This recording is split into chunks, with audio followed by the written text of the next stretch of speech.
Nous en parlions hier, la loi budgétaire américaine pour l'année 2019 inclut le Sahara marocain. Une loi promulguée vendredi par le président américain. Elle intègre ainsi le Sahara marocain dans les aides financières attribuées au Maroc, et ce à travers l'Agence des États-Unis pour le développement international. C'est une victoire diplomatique pour le Maroc, car après Bruxelles, Washington conforte ainsi l'intégrité territoriale du royaume. Écoutons la réaction de Mounia Bousta, secrétaire d'État auprès du ministre des Affaires étrangères et de la coopération internationale.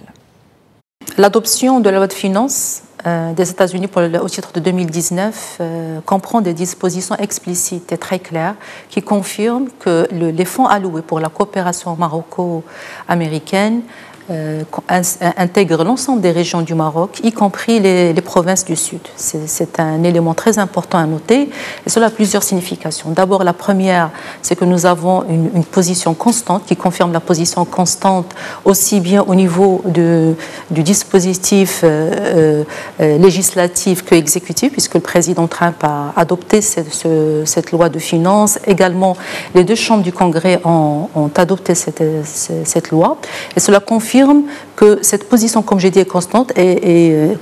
qu'il n'y a aucun changement de position, et que, bien évidemment, le Maroc est le représentant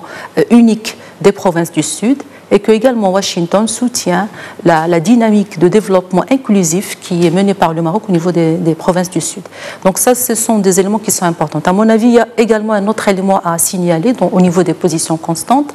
c'est que les États-Unis,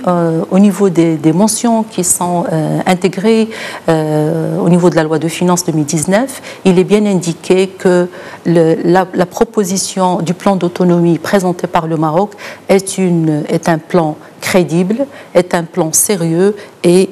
réaliste. Donc ce sont, je dirais, des positions importantes qui confirment des décisions importantes qui confirment la position du Maroc, qui va dans le sens de nos intérêts et la préservation de nos intérêts. Bien évidemment, il faut noter que cette décision fait suite à d'autres décisions qui ont eu lieu ces dernières semaines au niveau de nos relations avec l'Union européenne, notamment au niveau des accords de pêche, au niveau des accords agricoles, puisque nous avons constaté qu'il y avait un vote avec une majorité écrasante et que le processus est passé par l'ensemble des instances, que ce soit au niveau du Conseil de l'Europe, que ce soit au niveau des commissions du Parlement européen, qui ont tous adopté cet accord et qui intègre l'ensemble des régions du Maroc, y compris les provinces du Sud.